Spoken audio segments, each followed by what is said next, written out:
Welcome back, everybody. Hands on Apologetics. And, this is a heavy topic to close the year, but, here at Hands on Apologetics, we don't shy away from heavy topics because it's actually a topic that's been near and dear to my heart for a number of years. And we're talking about how to, what do you do when your loved one leaves the church? What course of action do you have?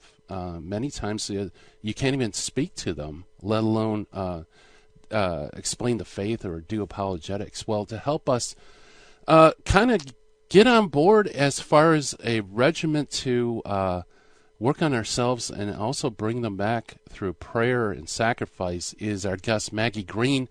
Maggie Green is the pen name of a Catholic wife and mother who waits for some of her children to return to the faith. She and her husband live with their children in the Mid-Atlantic area in the United States. And Maggie Green, welcome to Hands on Apologetics. Thank you for having me, Gary. I appreciate it.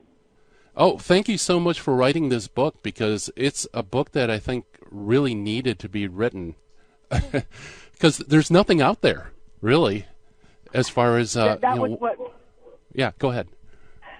That was what prompted the book, was my own searching for something to give me a guideline when I entered into this landscape. As I mentioned, anyone who wakes up and finds themselves a member wishes they weren't.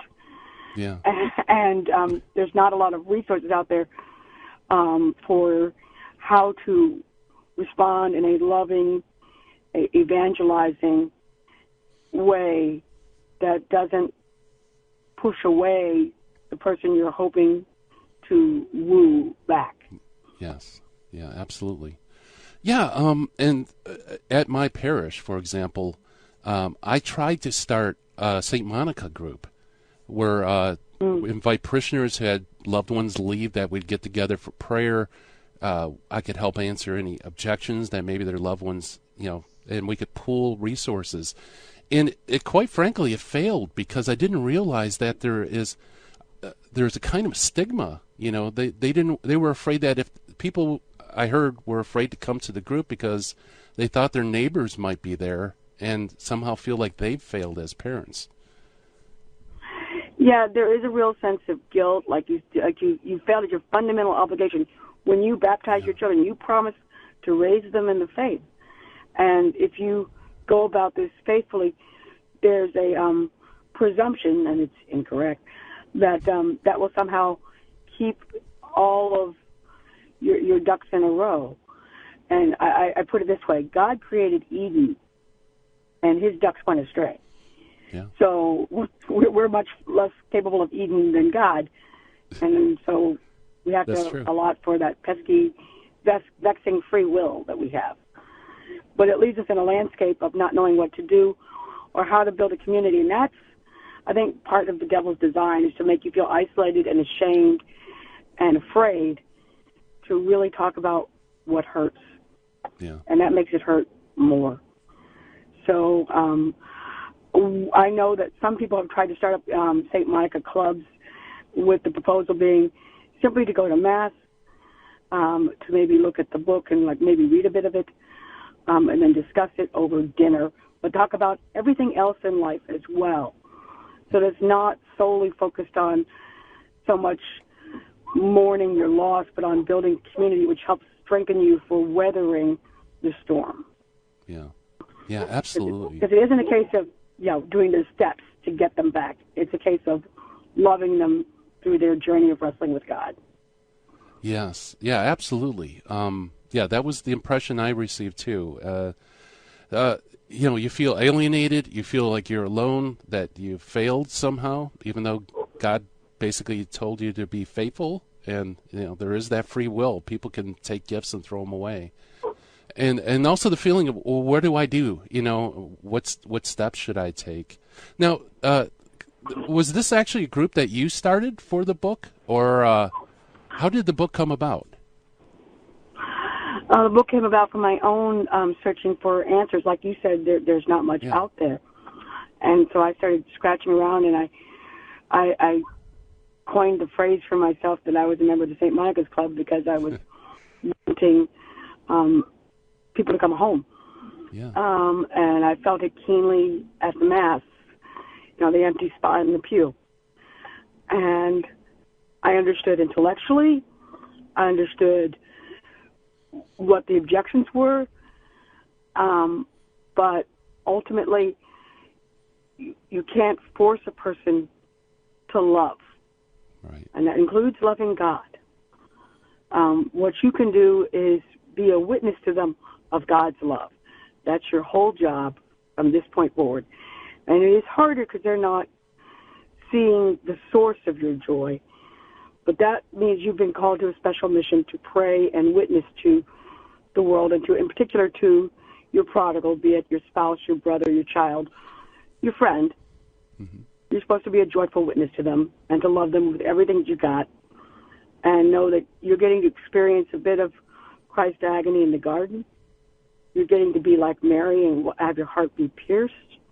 Yeah. You're getting to be like God the Father, because he gives all good things, and still they harden their hearts. But you also are getting to be like, to trust that in God's time, grace will pierce their hearts. And your job in the meantime is to pray without ceasing. Yes. Yeah, very good.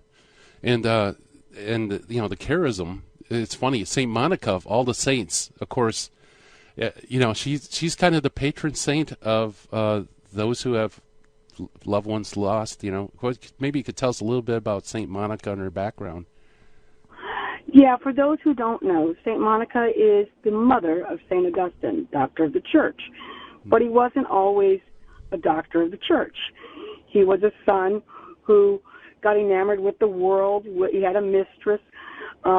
He was very popular, very charismatic, very highly regarded in the intellectual elites of his day. And she persisted in praying for him. She persisted in having other people pray for him. She got people she thought he would respect and listen to talk to him. She asked other people to talk to him. She persisted for 17 years. But the key component in that is not that she was harassing her son, but that she was advocating to her son and for her son. But the relationship was very clearly congenial that whole 17 years, even though sometimes he didn't necessarily appreciate her attentions. Like one time he told her, I'm leaving at this time. We're leaving at this time of the day. And he left the day before so that she couldn't follow him. But she got on the next boat. Yeah. So Augustine tried to ghost his own mother. But eventually, after those 17 years of prayer and persistence and petitioning, he came into the church fully, and with a bang. Late have I loved thee. We know him through the confession. We know only of her through confessions, through his descriptions of her and his stories of her. But he tells that she had a dream in which she saw him with her, and when she told him that vision, he said, well, you could if you let go of all this faith nonsense, if you just stopped. She said, well, no, the vision wasn't of me being with you, it was of you being with me. Mm. So that's an encouragement to us to persist and to trust that God hears our prayers. Just God's time, not ours. Exactly. Yeah, one aspect of her life that I think is really helpful for those who have people leave their faith is, St. Augustine wouldn't be St. Augustine had he not left. If he remained faithful, he may have been a good Catholic, good Christian, but in God's providence, he's kind of the prodigal son, and it took him, the incredible intellect he had, dealing with heresies and stuff, and eventually coming back, that when he came back, he was ripped and roaring to, be a doctor of the church.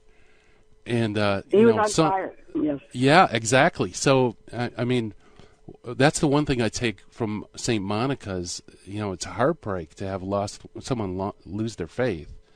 But there's always trust in God's providence that He has a plan, and ultimately, a good's going to come out of this terrible evil. Yeah, and just to really trust that God has more vested interest than we do. Yes. As much as we want it.